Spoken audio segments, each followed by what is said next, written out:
While the land and seas of the Mesozoic were ruled by the ferocious dinosaurs and various marine reptiles, the skies were ruled by the largest creatures to ever touch them, the pterosaurs. But considering how cool these creatures were, you might wonder, where did they even come from and what is their evolutionary history? Let's find out. So before we start talking about the question of where pterosaurs came from, I'll just like to talk a bit about what pterosaurs were. So pterosaur, meaning winged lizard in Greek, were a clade of winged archosaurs which lived about from 228 to 65 million years ago from the Triassic to Cretaceous period. While they were flying reptiles, the design of their wings were actually very different from those of birds and bats.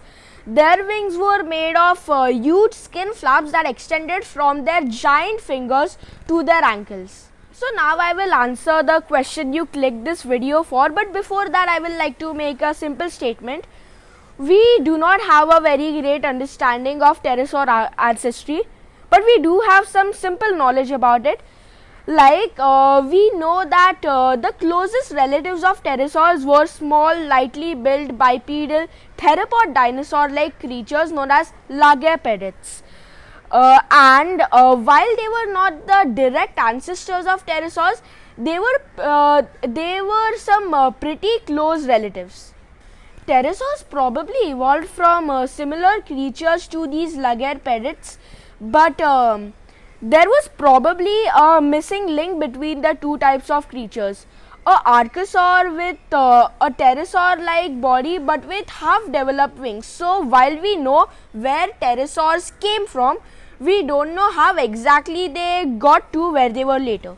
But we do have some theories about this. Pterosaurs might have evolved from arboreal tree-dwelling creatures that somehow develop powered flight. So there are three major theories about this. Theory 1, that pterosaurs evolved from creatures with tiny skin membranes that help them glide from tree branch to tree branch, and these eventually evolved into wings. Theory 2.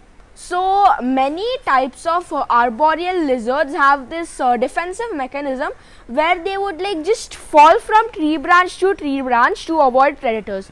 So pterosaur ancestors might have used this technique to escape predators, and they might have evolved small skin membranes to help them with this, which must have eventually evolved into larger skin membranes and then wings. Theory 3, that the pterosaur ancestors were merely just ground dwelling creatures which leaped in order to catch flying insects, and they must have developed similarly to the last two examples, small skin membranes and then eventually wings to help them with that. So which of these three theories is the most likely? So this is where the lagopedids come in.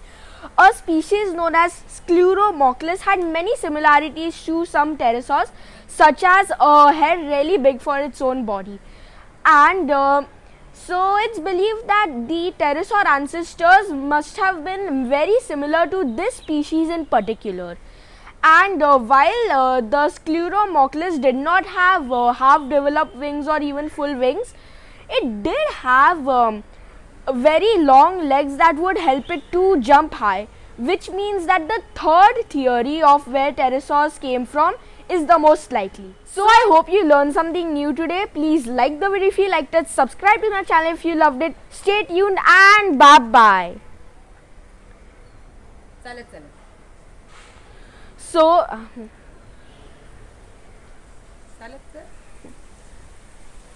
मला पहिला proper विचार करू दे ना काय बोलायचंय.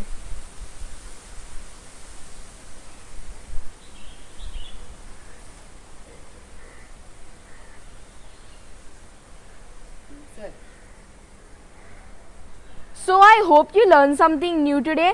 I hope you liked the video, and in that case you can like the video if you liked it, subscribe to the channel if you loved it. Stay tuned and bye bye.